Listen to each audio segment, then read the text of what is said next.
A los que se están conectando por las redes, por favor avísenme si se escucha bien.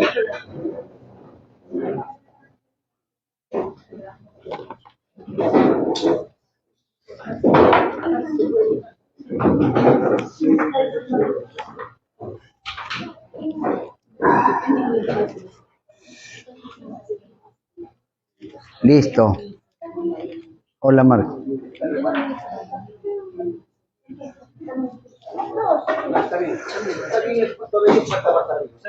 Está bien, ¿no? ¿Se ve bien?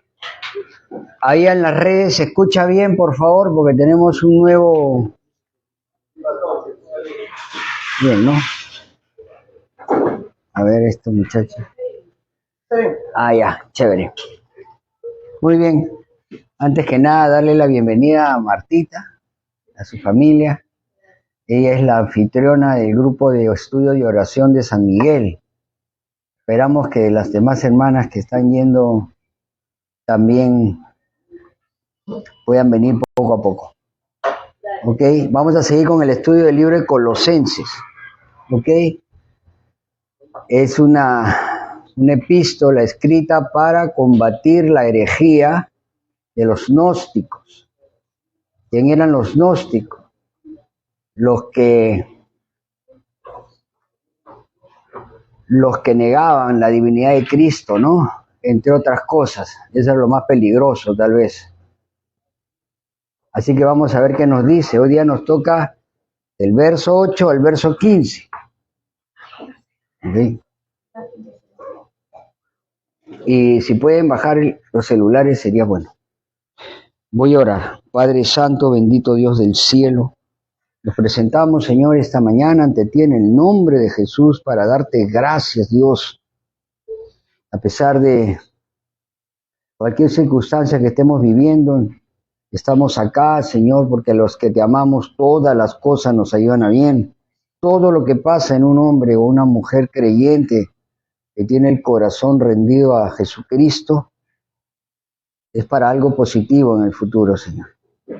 Por eso te pedimos que nos hables a través de tu palabra, que tu Santo Espíritu ilumine nuestro entendimiento para entender esta epístola, que a pesar que han pasado más de 2000 años, hoy día vemos mucho de esta, ¿cómo se podría decir?, estrategia diabólica infiltrada en la iglesia cristiana.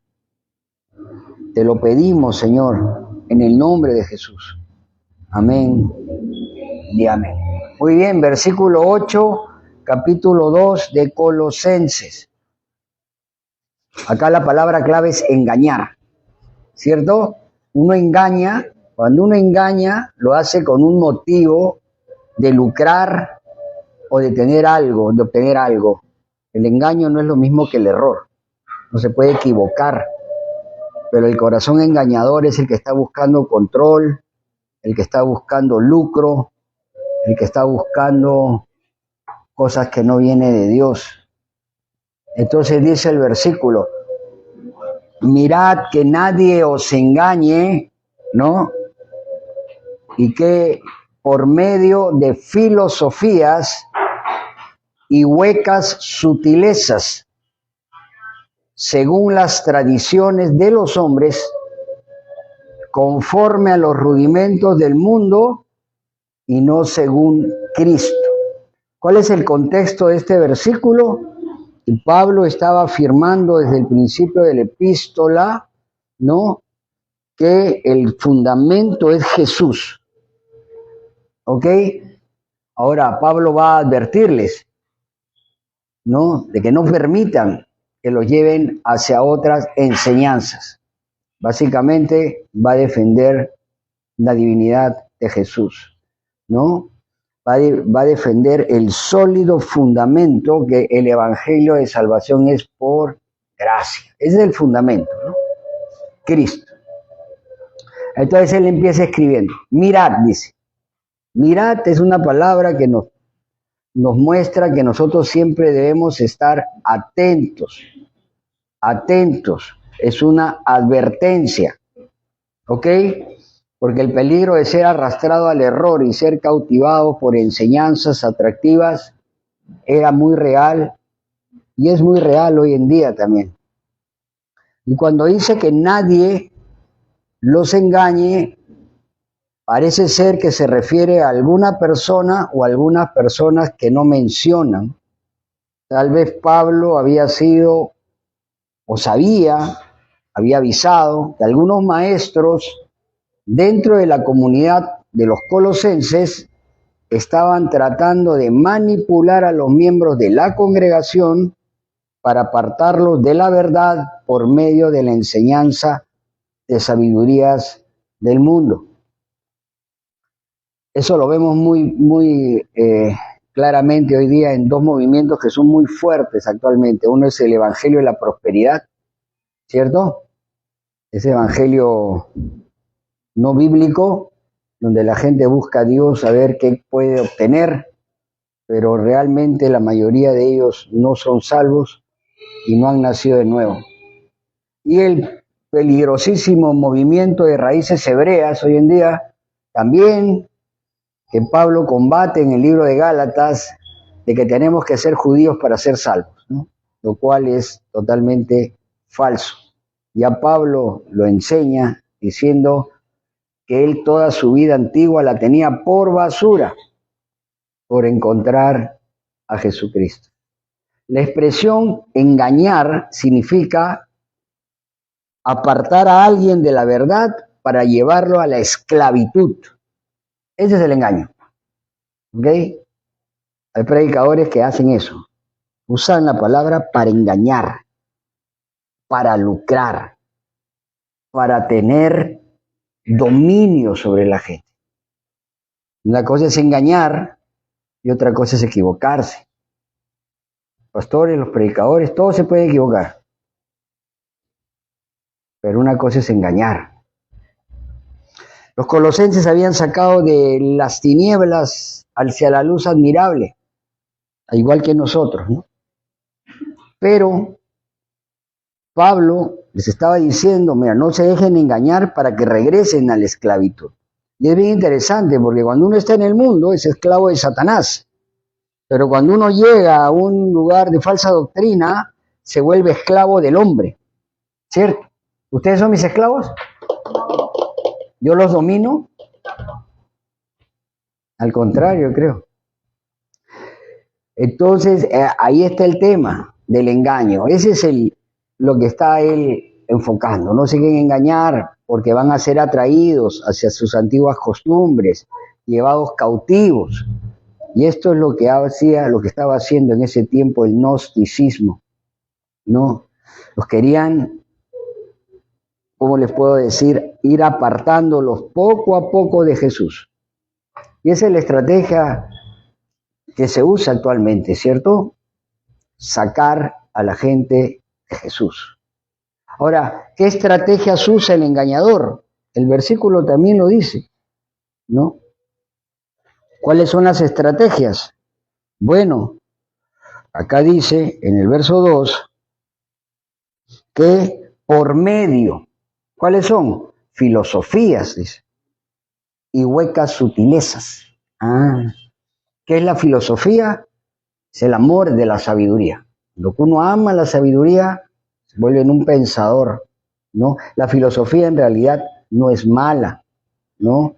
Es un gran esfuerzo intelectual del hombre por hallar la verdad, pero hay que tener cuidado. Ya en 1 Timoteo 6:20, el apóstol Pablo le escribía a Timoteo y le decía y le advertía sobre esas profanas pláticas, o sea, conversaciones, sobre cosas vanas y los argumentos de la falsamente llamada ciencia. Así que para Dios hay una ciencia que es falsa, ¿no? Entonces aquí lo que está animando a los colosenses es hacer caso a la sabiduría de Cristo en lugar de seguir enseñanzas basadas en sabiduría humana. Ahora, la filosofía en general no era lo que censuraba, sino aquella sabiduría que es contraria a las enseñanzas de Cristo, o sea, a la Biblia. Todo lo que tenemos de las enseñanzas de nuestro Señor Jesucristo y toda la doctrina que desarrolla el apóstol Pablo La doctrina de la justificación y todo eso ya él lo desarrolla más en las cartas pastorales, ¿no? Nuestro Señor Jesucristo nos da los principios en los evangelios, pero el desarrollo doctrinal es pleno para la iglesia, se da en las cartas doctrinales. Entonces, en ese tiempo, las escuelas judías, como las paganas, estaban interesadas en teorías acerca de Dios y en cosmovisiones, muchas de las cuales eran contrarias a las enseñanzas cristianas. ¿Ok? Entonces, cuidado con la filosofía. ¿Hay filosofía en muchas iglesias hoy en día? Sí. Traen esas filosofías orientales, ¿cierto? ¿Han visto esas filosofías de la visualización? Visualízalo y Dios te lo dará. Esas son filosofías de hombre. No hay ningún versículo en la Biblia que Dios te diga visualiza. Eso no. Si no te dice confía, ¿o no? Y estas filosofías, y hay otra herramienta, y huecas sutilezas. Esos son argumentos ingeniosos pero falsos. No está amarrado la filosofía con las huecas sutilezas, una manera engañosa de presentar estos razonamientos falsos, humanos, de manera atractiva, ¿no? Eso ya lo conocemos nosotros, ¿no? Cree en Cristo y serás feliz. Cree en Cristo y serás millonario. Cree en Cristo y te dará el carro y la casa que tú necesitas. ¿Por qué? Porque Dios dice en su palabra, ¿no?, que Él te va a dar todo lo que tú desees. Esa es de las huecas sutileza, un engaño atractivo. Cualquier persona de la calle lo va a querer, pero nadie te dice lo que vas a sufrir por ser cristiano, ¿no? Porque en realidad, para ser cristiano, nuestro Señor Jesucristo nos dice que hay que andar por el camino angosto. El camino angosto es un camino difícil de caminar y es individual, porque al ser angosto no hay nadie a tu costado, estás tú solo. Por eso es difícil, ¿no? Es engañoso, ¿por qué? Porque es atractivo, pero este tipo de filosofías, ¿no?, te van apartando, y es ahí donde encuentras lo que el apóstol Pablo después nos dice, una serie de creyentes que realmente no buscan a Dios, sino buscan cómo me puedo lucrar de creer en Dios, ¿no? Pero el apóstol Pablo nos dice en 1 Corintios 1:21, ¿no? Dice, pues ya que en la sabiduría de Dios el mundo no conoció a Dios mediante la sabiduría, agradó a Dios salvar a los creyentes por la locura de la predicación. Este versículo es bien interesante, porque acá no dice que Dios esté escogiendo a la gente al azar. Dice que Dios va a salvar a los creyentes por la locura de la predicación. Bien interesante que diga que la predicación es locura. Claro que es locura, porque una persona del mundo, cuando tú le predicas acerca de las doctrinas del arrebatamiento, de no sé, los nuevos tiempos, la tribulación y todo ese tipo de cosas, te creen loco, ¿no? Por lo menos a mí me ha pasado, ¿no? Entonces, el tema de las huecas sutilezas es esa, ¿no? Te alejan, contaminan la verdad. Tienen el error suficiente para ser atractivo e encubrir la falsedad, ¿no? Entonces, ¿qué más?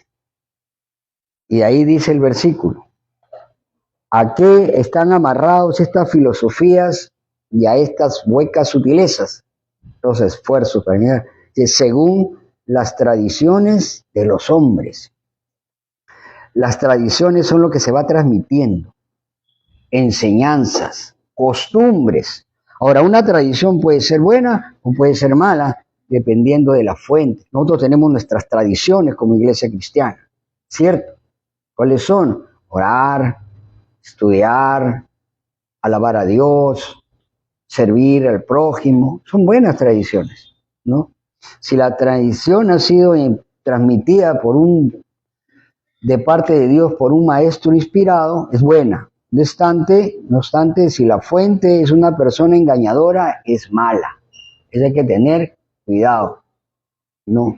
Cualquier cosa que contradiga la enseñanza de Dios debe rechazarse, ¿no? Por ejemplo, en 1 Corintios 11:2, Pablo elogió a los corintios por guardar las tradiciones que él les había transmitido. A ver, vamos a ver si es verdad. 1 Corintios 11:2.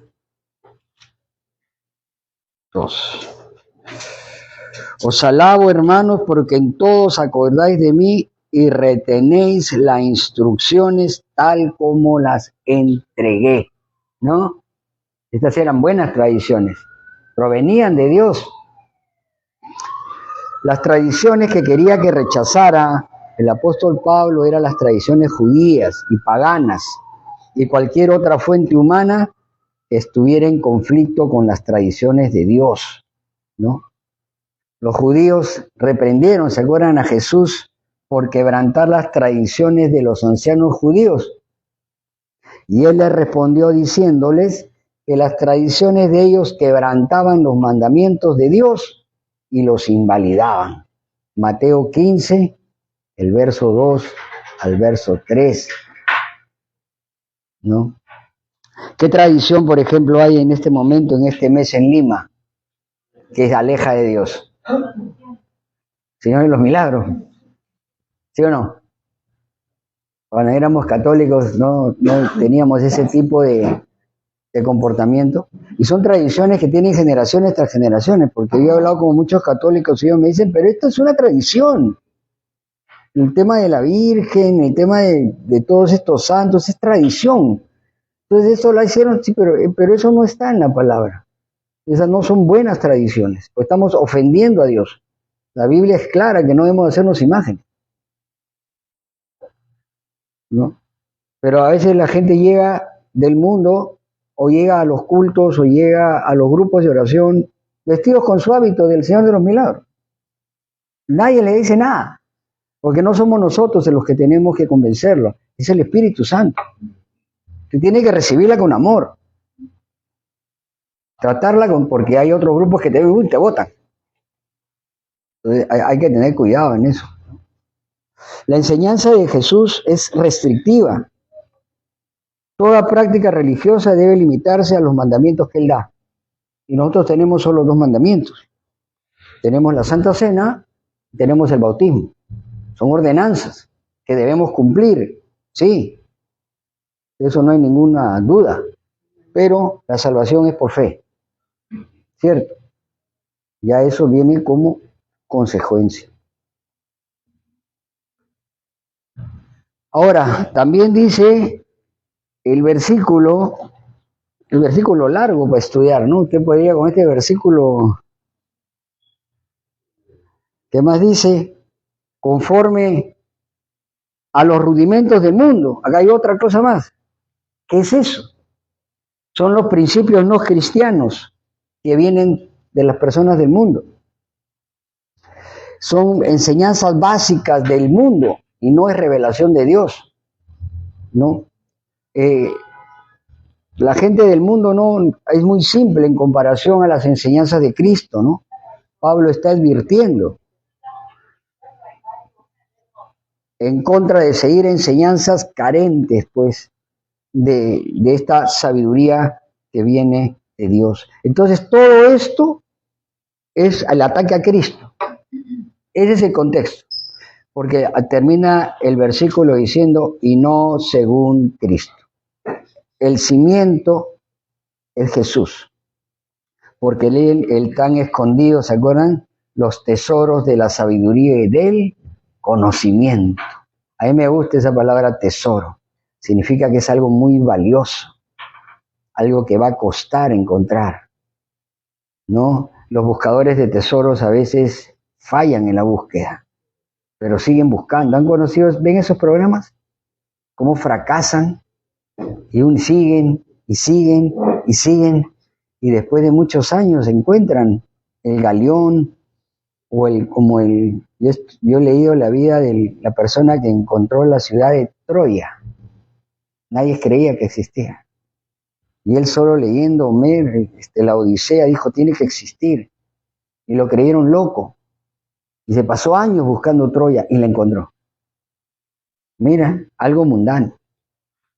¿Cómo será que Dios dice que son tesoros, ¿no? Así que aquí es, ¿no? Ten cuidado. El fundamento es Jesús. Por eso es importante el estudio de la hermenéutica, ¿no?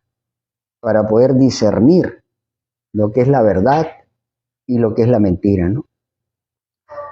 Acá Pablo les está diciendo que si querían podían seguir estas filosofías engañosas, tradiciones humanas y especulaciones que no procedían de Cristo.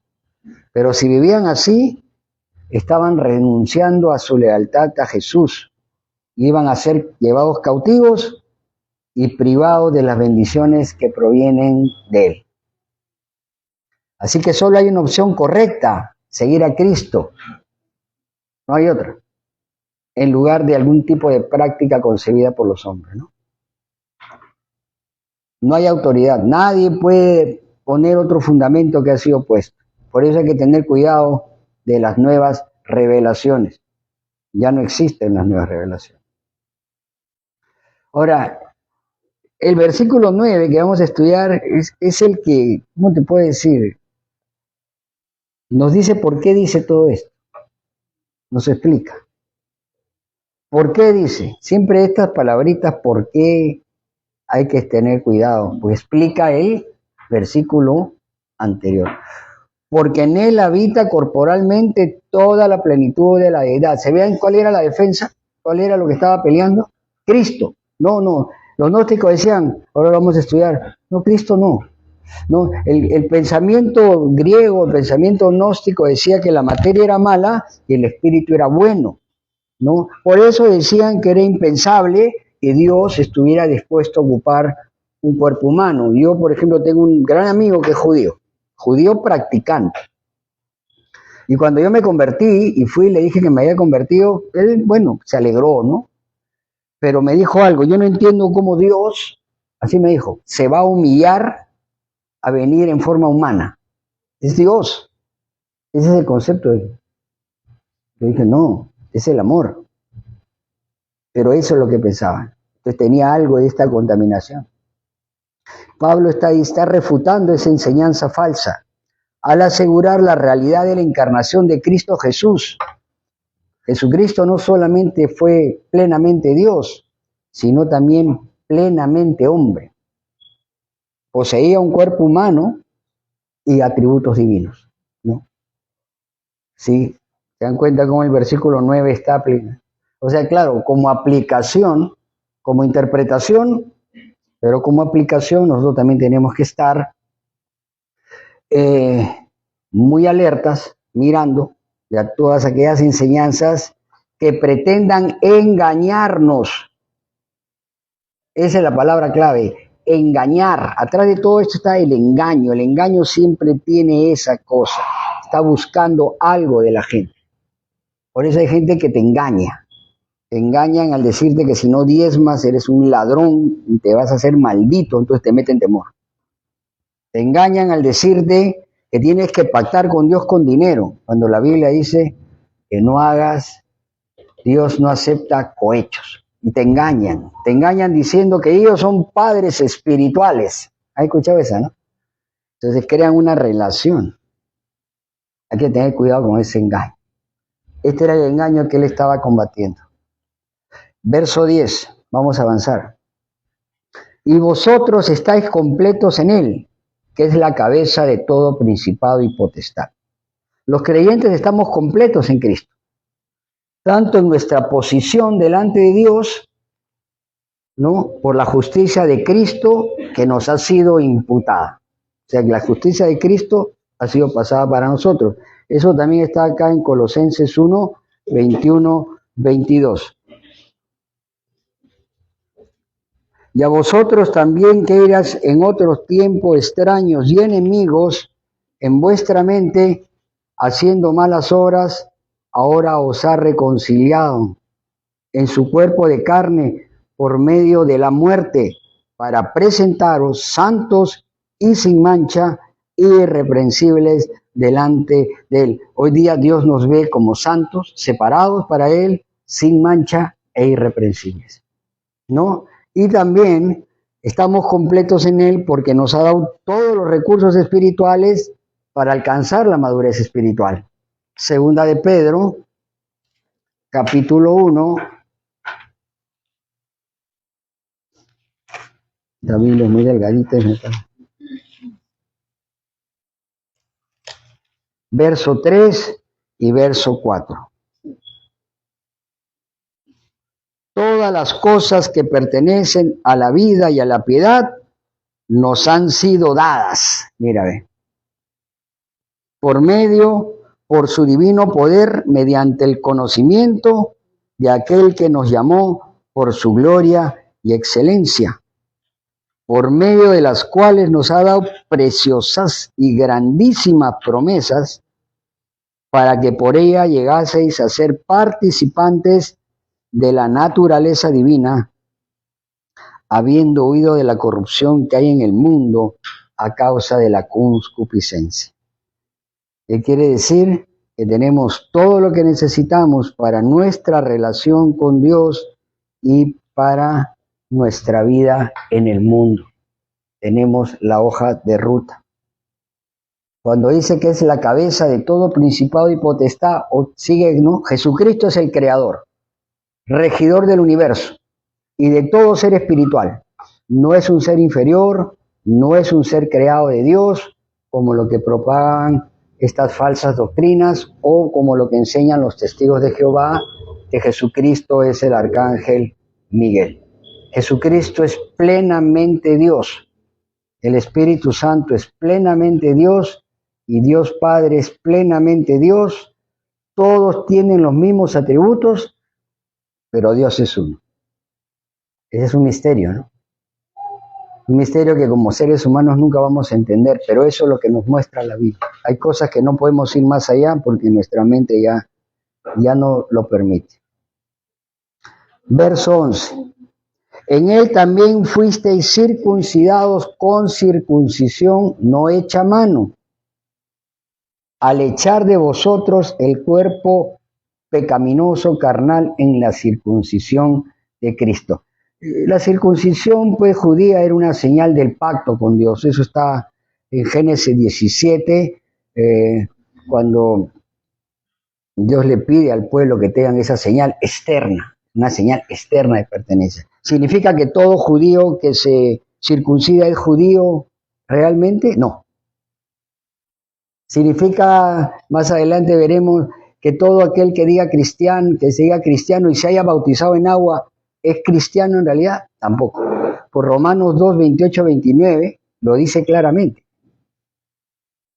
Hay gente que se bautiza pensando que eso va a cambiar la vida, pero todavía no han entendido el Evangelio, entonces no han nacido de nuevo. Y si tú no naces de nuevo, no vas a hacer no vas a demostrar ese cambio en tu vida. ¿No? Hay gente que cree que cuando se bautiza viene el Espíritu Santo, porque dicen, eso le pasó a Jesús, pero Jesús es Jesús, pues nosotros no somos Jesús. Romanos 2, 28, 29 dice, pues no es judío el que lo es exteriormente, ¿ves?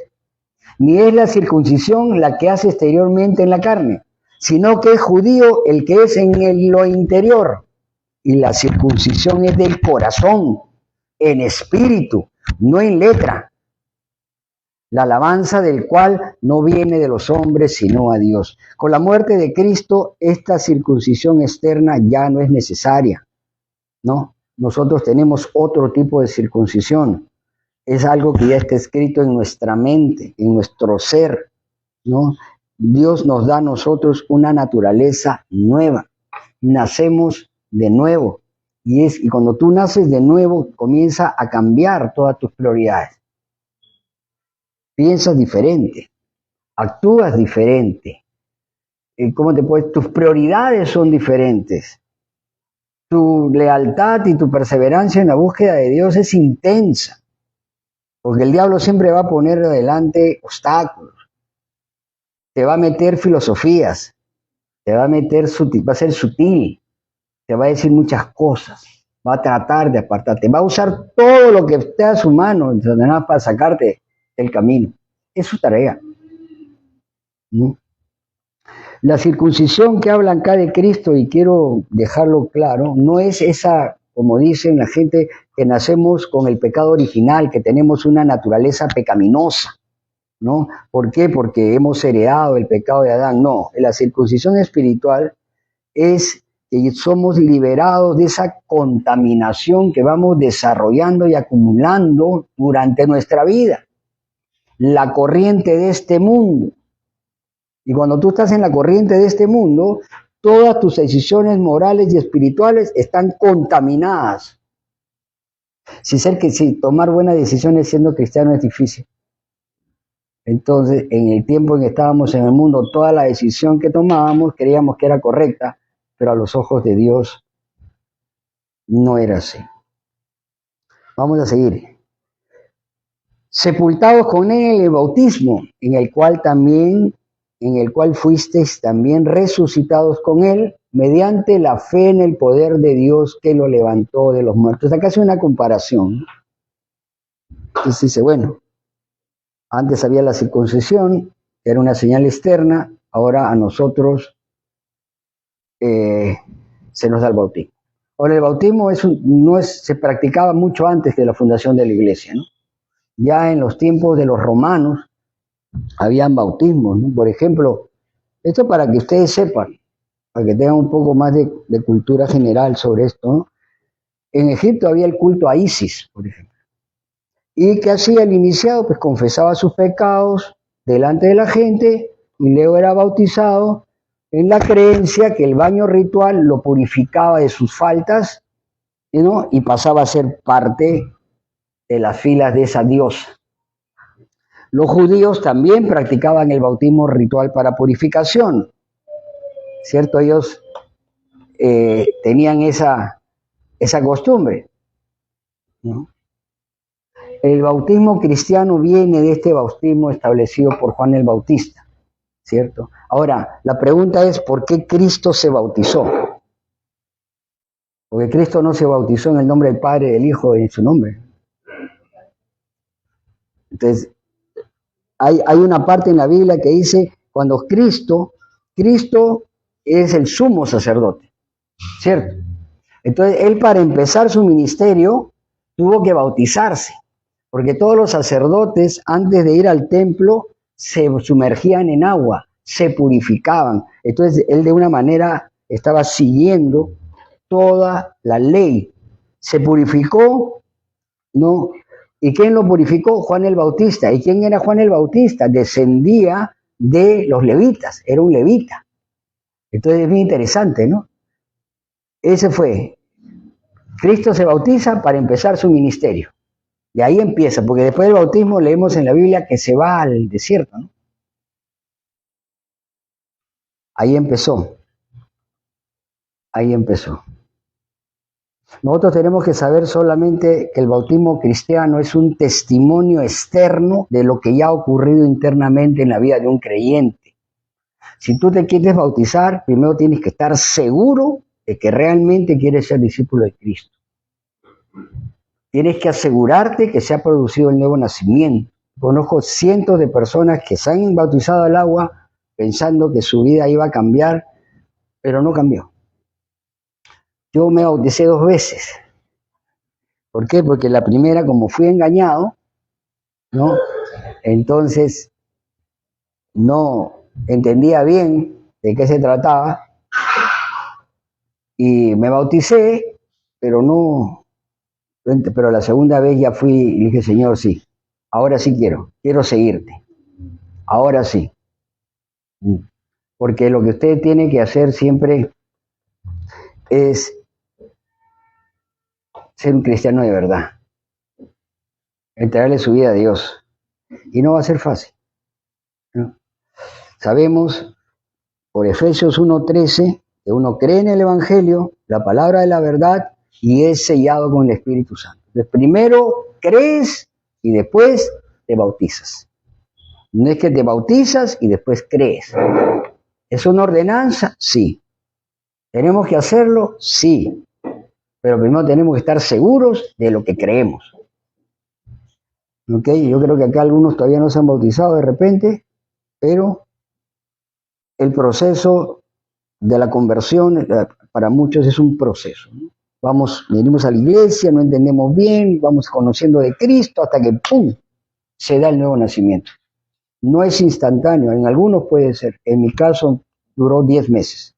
Vine a la iglesia, no entendía nada, venía, miraba, hay cosas que no me gustaban, no entendía, no me presentaban a Cristo, hasta que un día, el 5 de julio del 2006, a las 10 de la mañana, nací de nuevo. Me acuerdo el día y me acuerdo la hora. No me acuerdo el día que salí adelante a hacer esa oración, ¿no?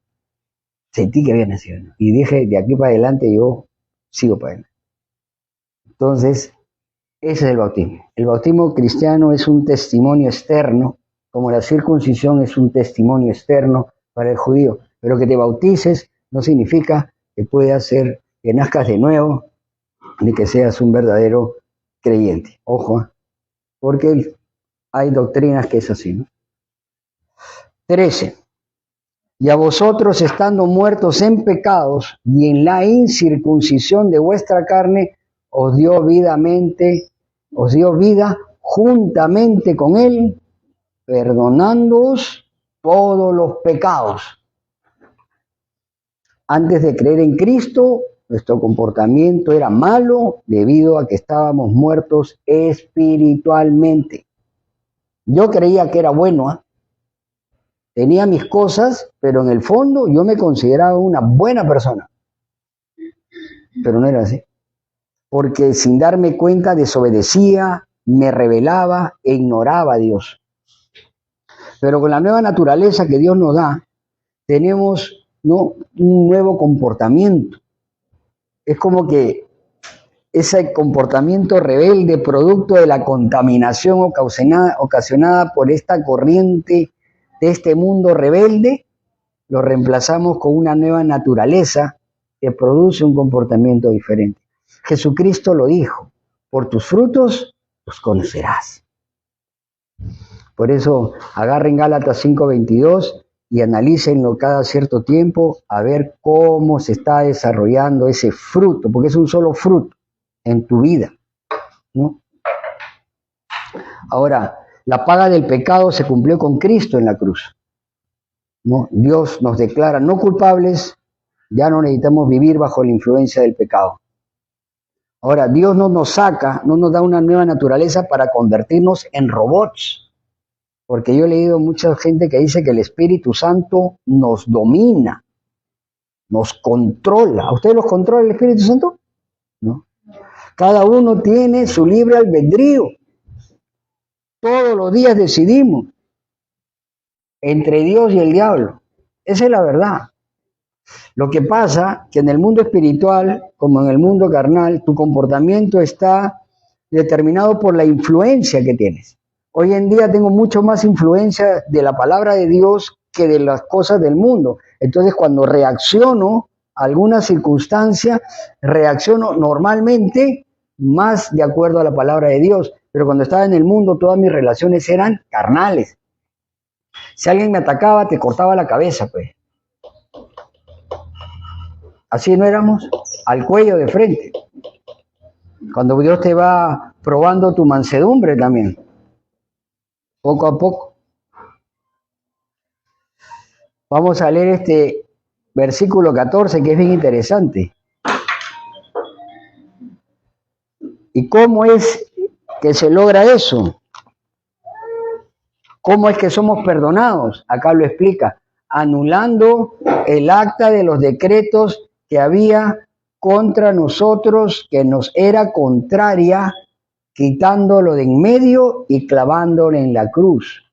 Bueno, aquí hay que ver un poco la historia, cómo funcionaba, ¿no? Esta acta de los decretos era un manuscrito, era como un certificado, donde se escribía a mano la deuda. Tu deuda era escrita en un certificado, como ahora sería un pagaré, no lo sé, ¿no? Donde tú reconocías que eras deudor. Y todos nosotros teníamos, antes de ser cristianos, una deuda, porque habíamos transgredido la ley y que resultaba imposible de pagar por nosotros mismos. Por esta razón, estábamos sentenciados inevitablemente a la muerte. El apóstol Pablo nos da a conocer que por medio del sacrificio y la muerte de Cristo, esta acta condenatoria ha quedado anulada completamente. ¿Cómo? Clavándola en la cruz, dice. Acá hay otra metáfora. ¿Cuál es la metáfora? En ese tiempo, cuando te crucificaban, la lista de tus delitos era clavada en la cruz de Cristo, junto con el delincuente, para declarar los delitos por el cual era condenada. Entonces, ¿qué ha hecho Cristo con nuestra lista de pecados? Las ha clavado en la cruz. Y Él ha pagado por nosotros. ¿Te das cuenta? Cuando tú interiorizas el sacrificio de Cristo, tu vida cambia. Tú y yo hemos debido ir a la cruz. Tú y yo deberíamos estar, ¿no?, en el infierno después de muerto. Pero Él hizo esto, ¿no? Por eso yo te pregunto, ¿qué haces con ese regalo? Todo lo que yo, como le dije una vez a un pastor, de ahora en adelante mi vida es yapa. Estoy viviendo como una yapa, porque ya soy salvo, ya sé a dónde voy. Entonces estos tiempos que Dios me está regalando, gloria a Dios, será para servirlo, será para ayudar a los demás, porque lo ideal sería recibir a Cristo y irte con Él, pues, ¿o no? Ya estar en la presencia de Dios, que esa es la meta de todo creyente. Por eso vamos a estudiar en Colosenses, que dice que tenemos que poner la vista en la parte de arriba. Entonces nuestra deuda ha sido pagada completamente, ya no hay pecado. Nuestros pecados han sido puestos a un lado y Dios los ha olvidado en el sentido que ya no nos hace responsables. No, que Dios olvidó tu pecado. No, Dios no olvida nada, hermano. Porque si no, no sería omnisciente. Dios lo que pasa es que ya no te hace responsable. Es, por ejemplo, cuando uno perdona a alguien, ¿no? Yo cuando perdono a alguien, no es que olvide lo que me han hecho, lo recuerdo. Lo que pasa es que ya no lo hago responsable, ya, Señor, me olvido de eso. Pero ¿acaso no nos acordamos de las cosas que nos han hecho hace 40 años atrás? ¿Sí o no? Oye, hay recuerdos que yo tengo desde que tenía 10 años, y son recurrentes, son pequeñas cosas que me han pasado en mi vida. Pues, ¿cómo me puedo acordar de eso? Que te han marcado. Pero yo ya los he perdonado. Y cuando los veo, como ya no los hago responsables, no siento resentimiento. Ese es el verdadero perdón. El verdadero perdón es cuando tú ves al que te ofendió y ya no lo quieres, no le deseas el mal, ¿no? Que Dios nos ayude a perdonar como Él ha perdonado. Y para terminar, creo, sí, dice, y despojando a los principados y potestades, los exhibió públicamente, triunfando sobre ellos en la cruz. Es bien interesante que si no conocemos el mundo romano y las costumbres romanas, no vamos a entender estos versículos. Por eso es interesante estudiar el contexto histórico, ¿no? Este versículo dice que en realidad Cristo en la cruz desarmó por completo a Satanás y determinó su derrota definitiva junto a toda su hueste perversa de ángeles caídos.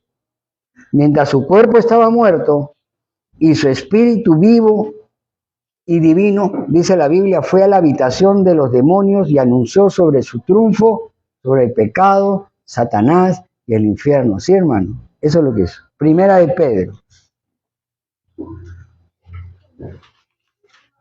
A veces hay gente que me pregunta si Jesús bajó, y Primera de Pedro 3, 18.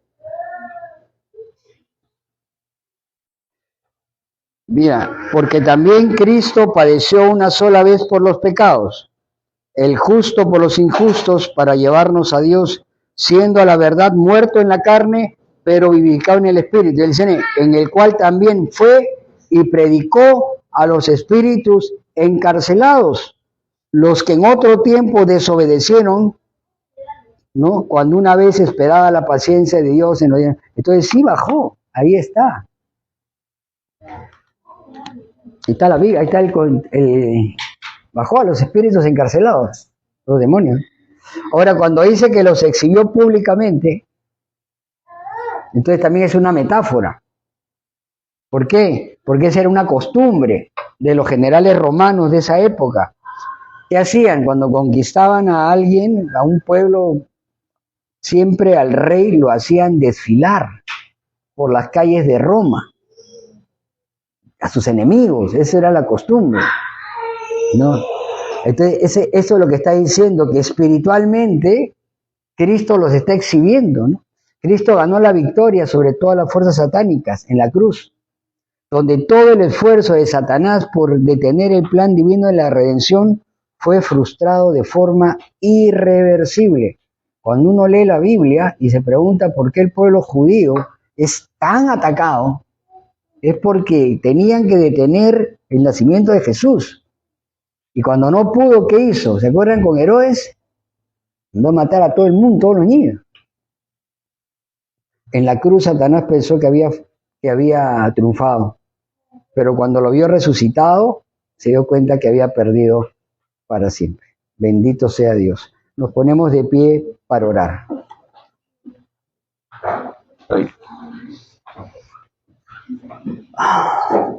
Hay que ponerlo un poquito más abajo. No, después ya la próxima. Se ve muy blanco arriba. Padre Santo, bendito Dios, te damos gracias por tu palabra.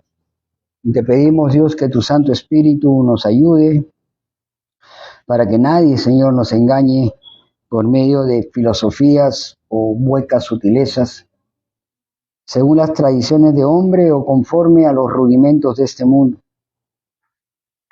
Que nuestra convicción de que Cristo es Dios y es nuestro Señor y es el único al que debemos seguir sea fuerte cada día, Señor. Te pedimos esa convicción, Señor, esa convicción tan sólida que nos permita caminar por el camino angosto y llegar, como dice la palabra, a la salvación. Te lo pedimos, Señor, en el nombre de Jesús. Amén y amén. Muy bien, amén. A todos los hermanos que están en Lima y que nos están escuchando, les anunciamos que tenemos un nuevo local amplio en el cual pueden venir. Vengan, hermanos. Si usted no se está congregando, venga, los invitamos. ¿Ok? En el nombre de Jesús.